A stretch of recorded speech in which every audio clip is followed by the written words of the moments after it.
は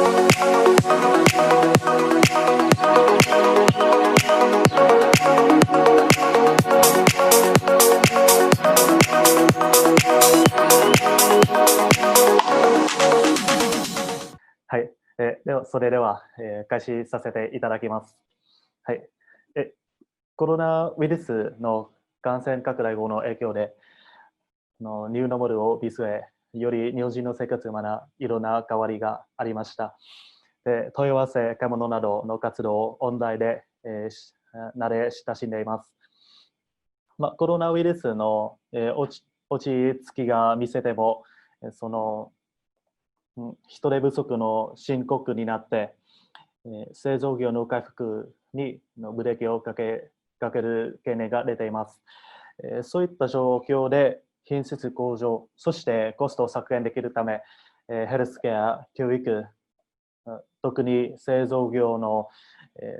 における AI、RPA 開発の重要性が高まる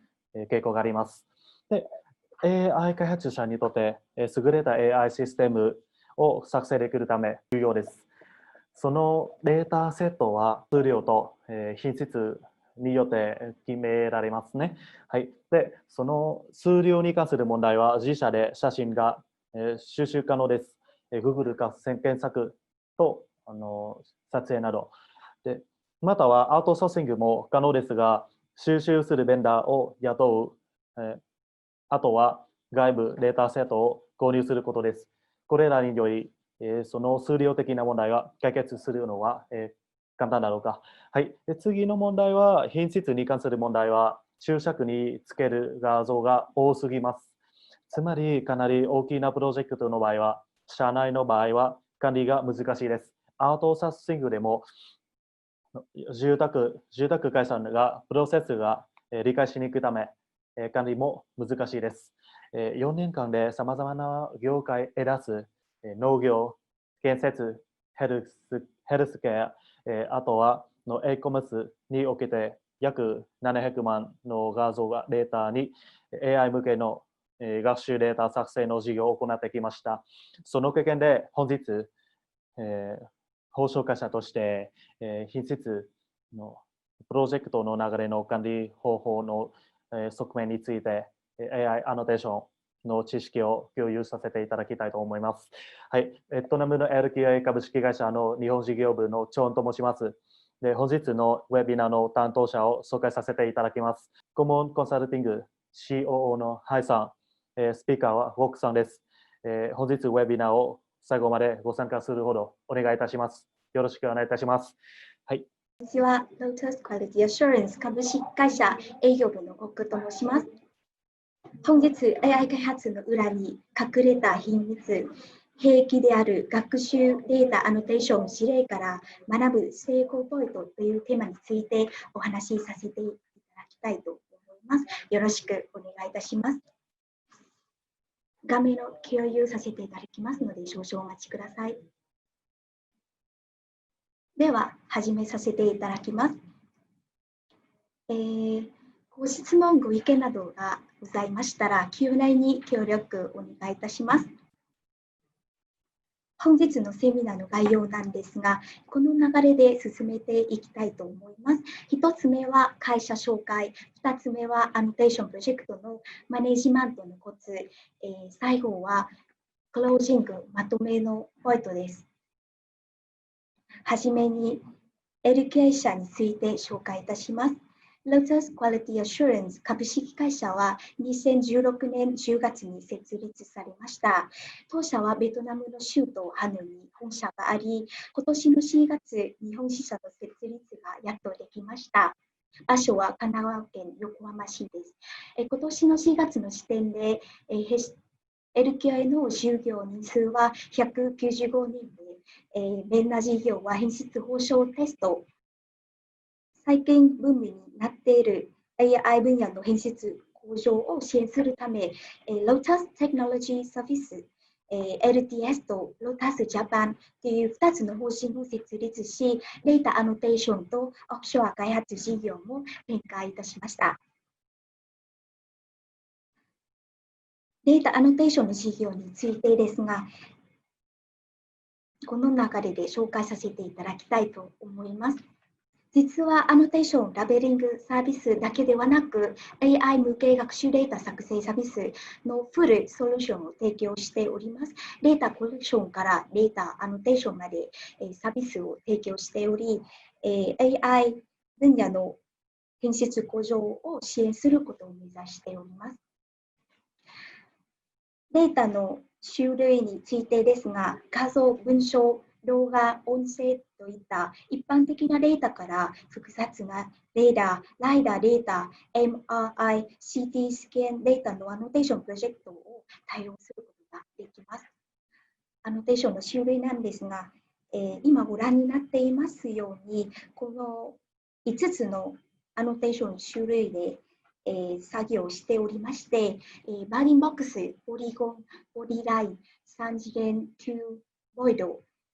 セグメンテーション、ランドマーク。アノテーションの対象物なんですが、車、車両、標識、人物、家具、細胞などさまざまな対象物、オブジェクトのアノテーションプロジェクトを遂行しております。ADAS、e コマース、ヘルスケア、建設、農林水産業のアノテーションは弊社の得意な分野だと考えております。こちらは弊社のアノテーションの事業の実績となりますが、3年半でプロジェクトの数だけではなく、プロジェクトの規模の数字で遂行力の向上と成長が表されるのではないかと考えております。こちらは、2016年から2019年までのアノテーション事業の実績なんですが、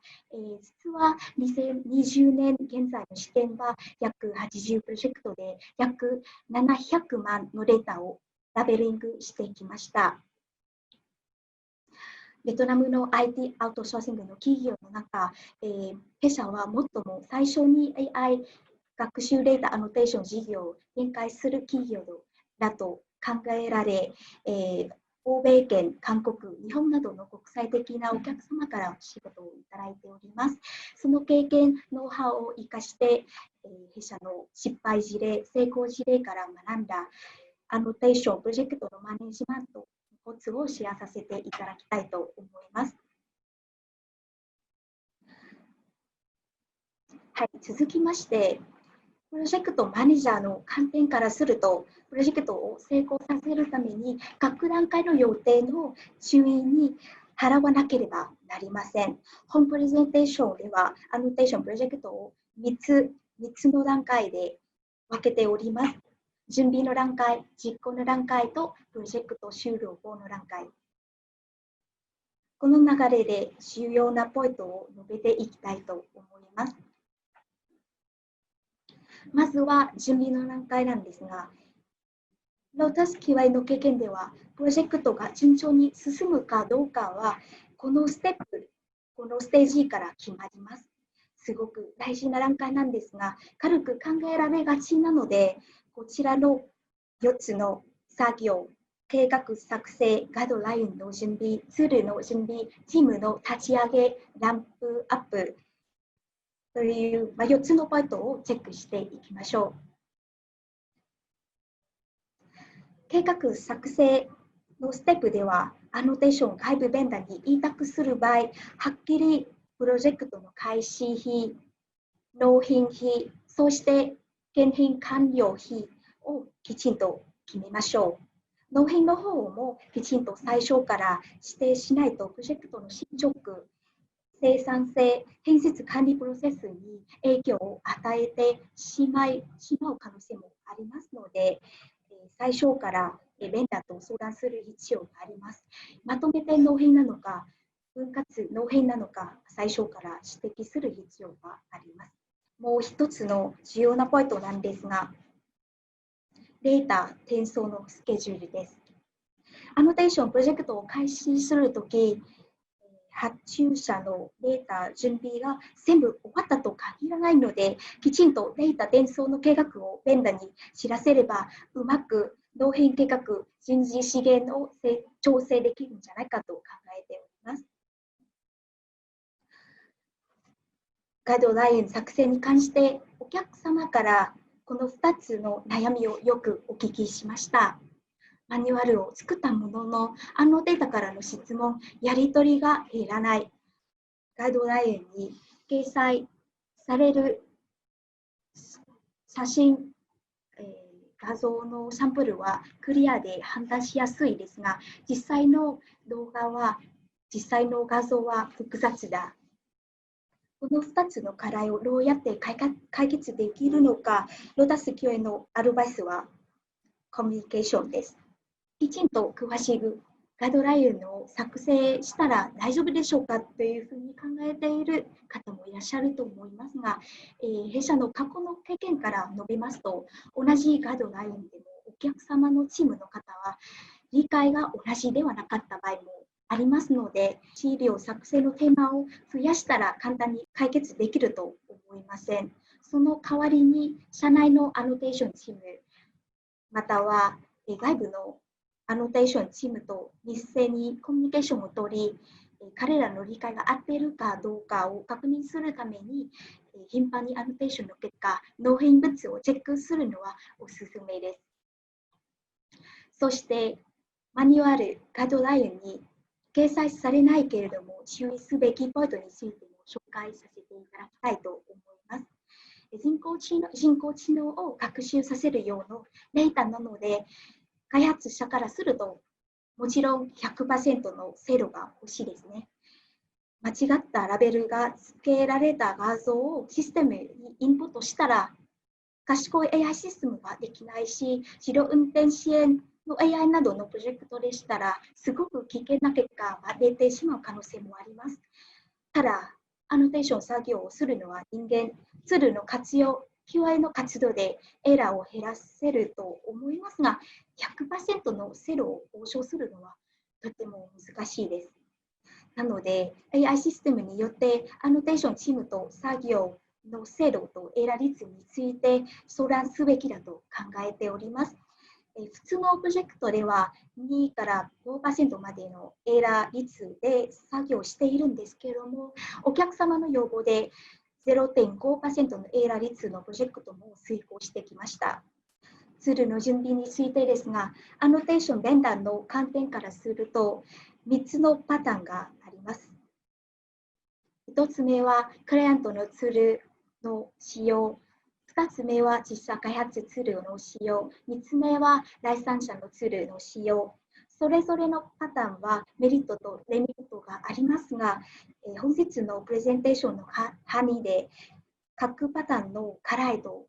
弊社のおすすめの解決を紹介いたします。クライアントのツールを使用する場合、ツールに管理機能がつかない、各アノテーター、チームメンバーのパフォーマンスを管理するのは困難です。という課題がよくあります。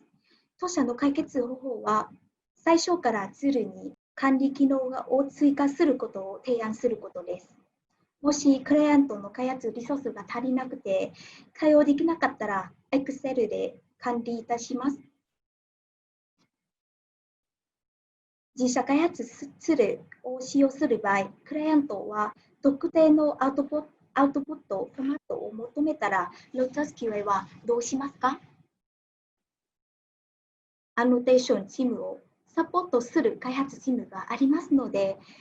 お見積もりを準備する段階からお客様と相談し、LK の開発チームは、ツールを調整いたします。そして第三者のツールを使用する場合、費用がかかりますし、ツールを調整できないというお客様の声もよくお聞きしました。クライアント AI システム予算によって柔軟的に提案することができます。コマーシャルツールだけではなく、無料なツールの提案もできますので、費用がかからないソリューションをクライアントと相談いたします。規模が大きいプロジェクト、例えば1ヶ月100年ぐらいの場合、社内のリソースが対応できない、ベンダーに委託してもすぐチームを立ち上げられるのかを心配している方もいらっしゃると思いますが、過去のプロジェクトで100人付きまたは150人付きのプロジェクトも成功してきましたので、ロータス QI でのチームランプアップのコツをお話しいたします。キーワードは事前の準備です。1週間で大人数のチームを立ち上げるためにバックアップチームを準備したり、継続的にトレーニングを受ける候補者のプールを維持したり、大学就職支援センターと連携し、リクルート資源を準備したりしております。ベトナムの市場の人件費は日本の市場の人件費と比べますとかなり安いですし、リクルートの方は日本の方は難しいと思いますので、そういった点はアウトソーシングのメリットではないかと考えております。はい、続きまして、実行の段階で注意すべき5つのポイントについて紹介いたします。それは人事管理、データ転送、データセキュリティ、コミュニケーションと QA プロセスです。先ほど説明いたしましたように、大規模プロジェクトですと、バックアップチーム、または外部のリソースを利用する必要があります。それで継続的なトレーニングがとっても大事です。そしてデータ転送の作業なんですが、転送のスピードとデータのボリュームのコントロールがとても重要で、納品の時ではなく、プロジェクト開始の時から各メンバーのレベルまで管理するのはすごく大事です。もちろん、サーバーまたは PC などの IT インフラを備えるのはすごく必要です。アウトソーシング、オフショーリングを考えますと、データセキュリティをよく心配しているお客様のよく出ている懸念ではないかと考えており、その懸念に対してアノテーションサービスを提供しているベンダーとして NDA の締結、データアクセスの制御など、さまざまな方法できちんと管理しております。日本人同士でもうまくコミュニケーションを取れるかどうかわからないですが、外国人でしたらどうなるでしょうかという懸念がある方も少なくないと思いますが、柔軟的、インタラクティブなコミュニケーションはプロジェクトの成功につながると思います。コロナパンデミックの件でテレコミュニケーションするはブームになっておりまして、フェイストゥフェイスのやり方はだんだん古くなっています。こちらのツールを使用し、チームとやり取りをして、編集の面はともかく、より効率的にプロジェクトを進められると思います。QA プロセスについてですが、これは最も強調したいポイントです。人が足りたら 100% チェックしたら大丈夫でしょうか。業務を外部に委託すると編集について安心できないという意見をよくお聞きしました。弊社の名前の通り、Quality Assurance、編集保証の部分はきちんと管理しておりますので、この点も皆様にシェアさせていただきたいと思います。ロータス QA の編集保証のコツは、自動化とクリア QA プロセスです。今、皆様がご覧になっていますように、メンバーの作業、チェックを支援するために、就労だけではなく、さまざまなツールを使用しておりまして、こちらはツールを使用し、QA プロセスを改善した事例となります。お客様は、アメリカの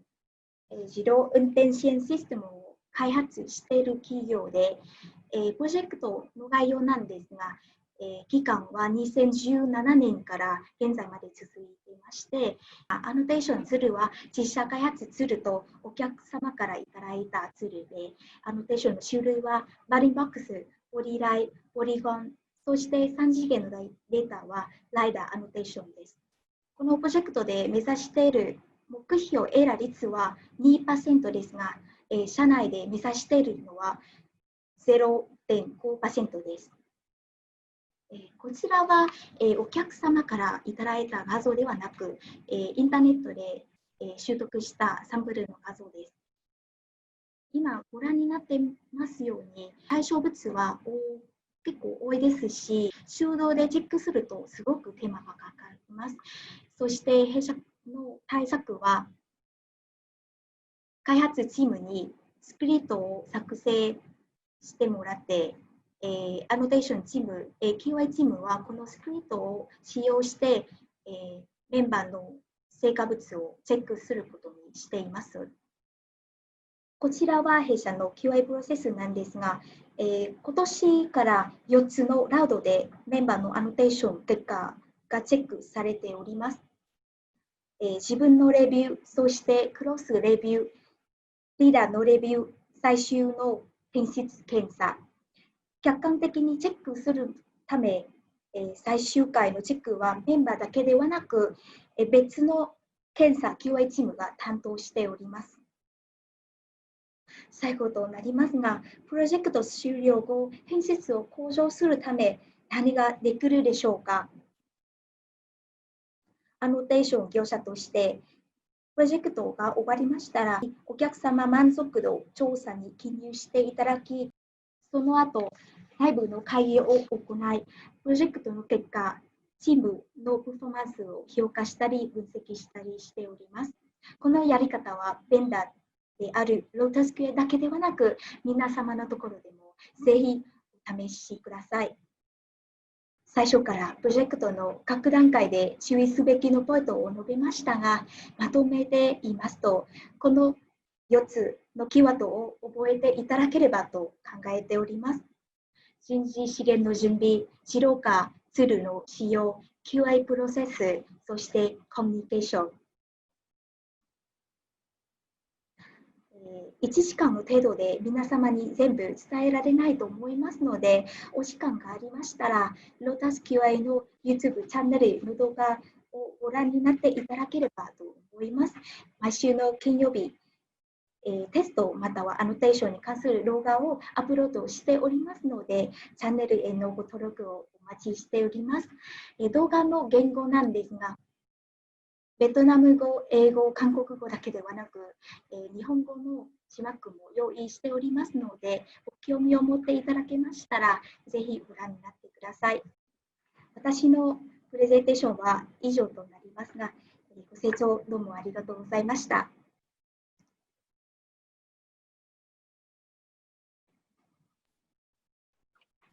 はい、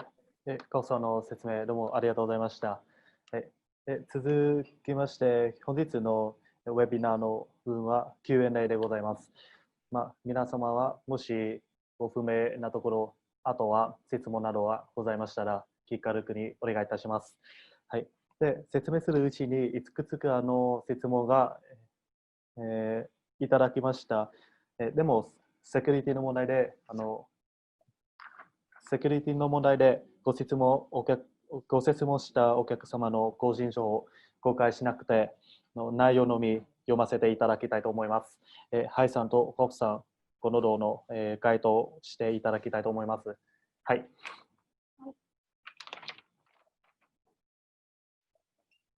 はい、よろしくお願いいたします。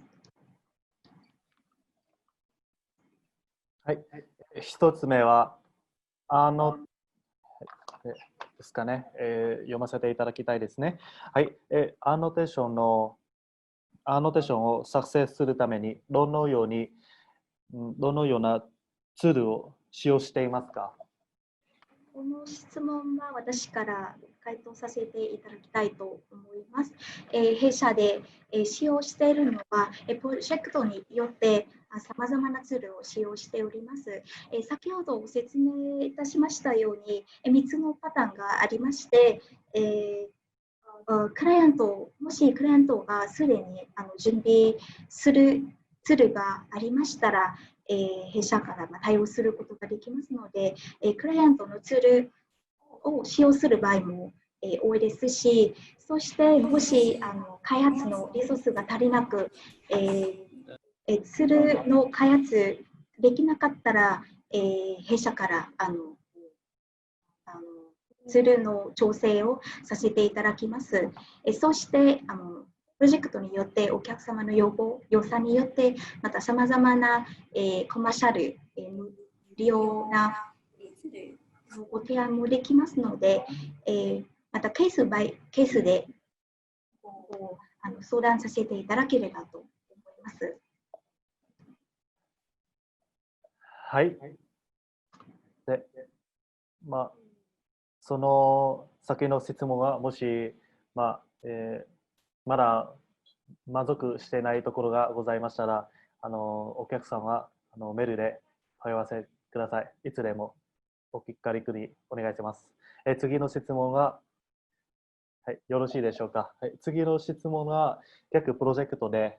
写真を何枚がありますか？はい。この質問も営業部の僕から回答させていただきたいと思います。2016年からアノテーション事業を展開しておりまして、先ほど実績のスライドでも説明いたしましたように、最初のプロジェクトの、ボリュームはそんなに大きくはなかったんですけれども、最近は結構大きいプロジェクトも増えてきまして、結構規模が小さいプロジェクトでしたら、数千枚の写真の画像とかもありますが、最近結構日本市場のプロジェクト、または韓国の市場のプロジェクトは、100万枚の画像のプロジェクトもあります。アノテーションのリソースに関しては、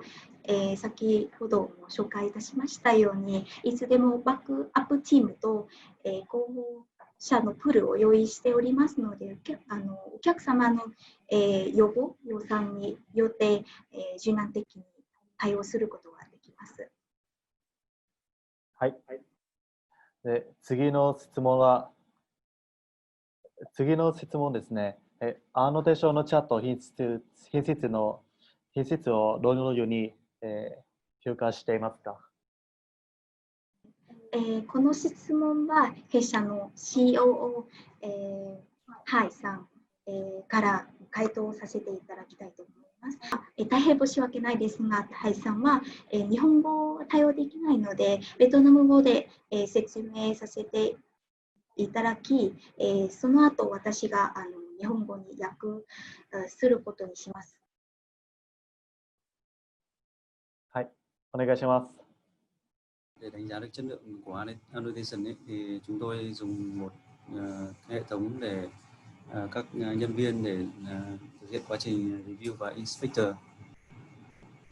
Khi mà mình nhận một cái yêu cầu từ khách hàng ấy, thì mình sẽ phải cam kết với khách hàng một cái mức độ chất lượng nhất định, ví dụ như là 0% lỗi hoặc là 1% lỗi tùy vào từng yêu cầu của bài toán, và chúng tôi phải đảm bảo cái mục tiêu chất lượng đấy. Có hai vấn đề ở đây. Thứ nhất là chúng tôi dùng con người để thực hiện các quá trình review và quá trình inspection. Review để đảm bảo cho cái chất lượng nó tăng lên, và quá trình inspection để đảm bảo làm sao chúng tôi đánh giá cái chất lượng của kết quả đầu ra giống hệt như cách khách hàng đánh giá. Chúng tôi ví dụ khách hàng yêu cầu là 1% chẳng hạn, chúng tôi sẽ kiểm tra lấy mẫu khoảng 1.000 ảnh. Nếu mà chúng tôi phát hiện thấy 10 lỗi thì tức là 1%.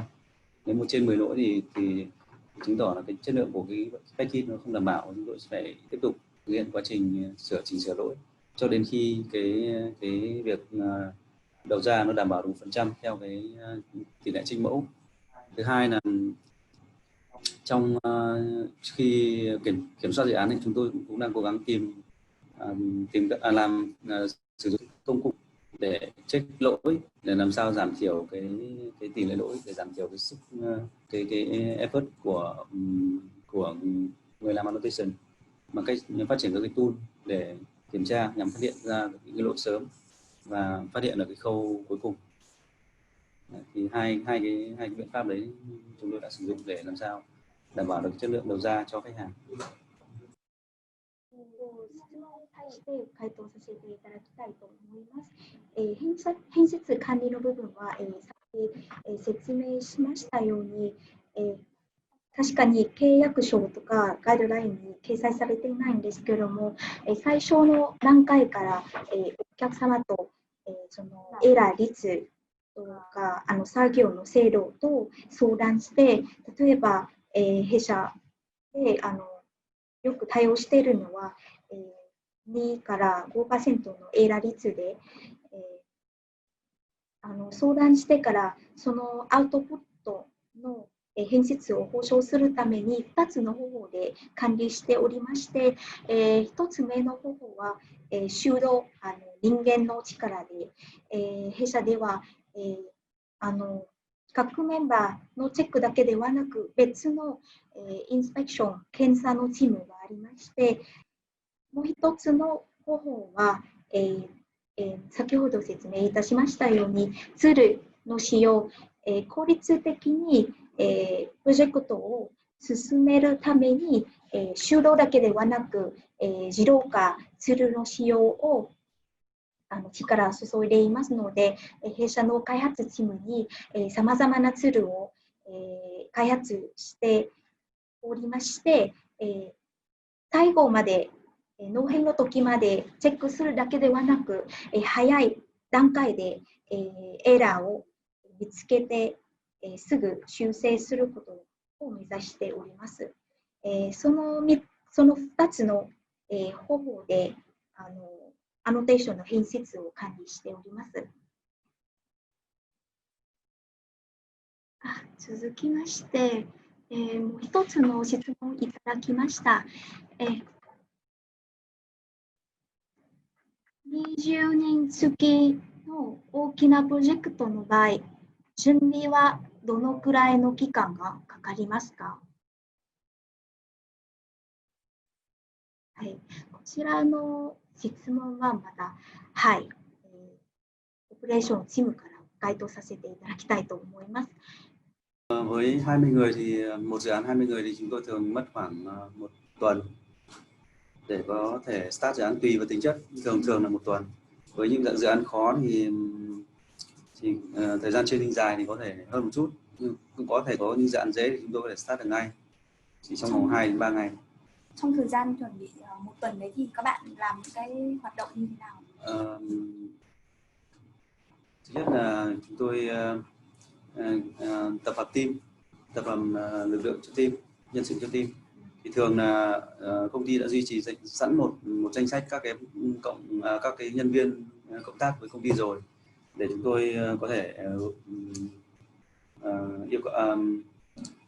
request các bạn ấy làm trong vòng 1-2 ngày. Trong vòng 1-2 ngày các bạn sẽ đến công ty để làm việc. Đấy, thì do đó chúng tôi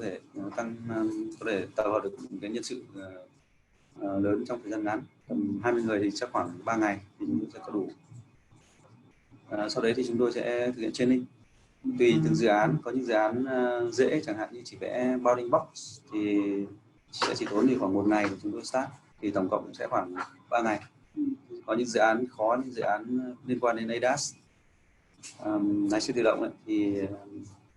sẽ phải tốn khoảng 1 tuần để training. Sẽ vào khoảng 2 tuần, gần 2 tuần. Chúng tôi 1 đến 2 tuần. Trong thời gian chuẩn bị mình sẽ phải chuẩn bị toàn bộ mọi thứ, gồm cả việc làm việc với khách hàng để ra một cái kế hoạch cuối cùng, giống như nào đầu ra output như thế nào, và cái tiêu chuẩn chất lượng như thế nào. Chúng ta trong cái giai đoạn chuẩn bị đấy chúng tôi sẽ phải thống nhất với khách hàng tất cả những điểm đấy, và khi sau giai đoạn chuẩn bị kết thúc, có nghĩa là team đã sẵn sàng để làm việc với cái yêu cầu của khách hàng và đầu ra của khách hàng. Thường ở mỗi dự án thì các bạn quản lý dự án thì chúng tôi thường có bạn có thể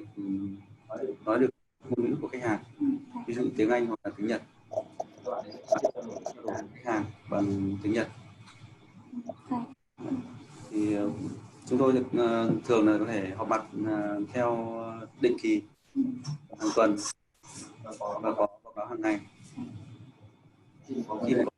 có bất thường xảy ra thì chúng tôi sẽ có thể họp bất thường. 基本的には1週間から2週間までかかります。この1週間、2週間の中何をするかっていうと、最初はチームの立ち上げ、先ほど説明いたしましたように、いつでも、バックアップチームを準備し、候補者のプール、また大学と就職支援センターと連携して、そのリソースをしていますので、基本的は20人の規模でしたら、3日間でチームを立ち上げられます。その後、トレーニングを行う、ステップですね。基本的は、プロジェクトによって、簡単なプロジェクトでしたら、例えばバーディンボックスでしたら1日しかかからないんですが、IDAS のプロジェクト、複雑なプロジェクトでしたら1週間もかかる可能性もありますので、1週間から2週間まで時間がかかります。そして、この1週間と2週間は、全部人材の準備だけではなく、同時にツールの準備と、計画作成、そしてお客様と相談して、編設の基準を、決めるのもこの期間で全部終わらせますので、この1週間、2週間が終わりましたら、すぐプロジェクトを開始することができます。お客様とのコミュニケーションについてですが、営業の担当者だけではなく、プロジェクトマネージャーも、コミュニケーションに参加して、お客様の言語で英語、韓国語、または日本語で、お客様と直接、やり取りをしておりまして、計画または、納品の、基準とかも直接お客様と、相談しております。はい。次の質問です。損失を、回避するため、データをどのように制御しますか？では、さまざまな方法で、データを管理しております。一つ目の方法は NDI をクライアントと、締結、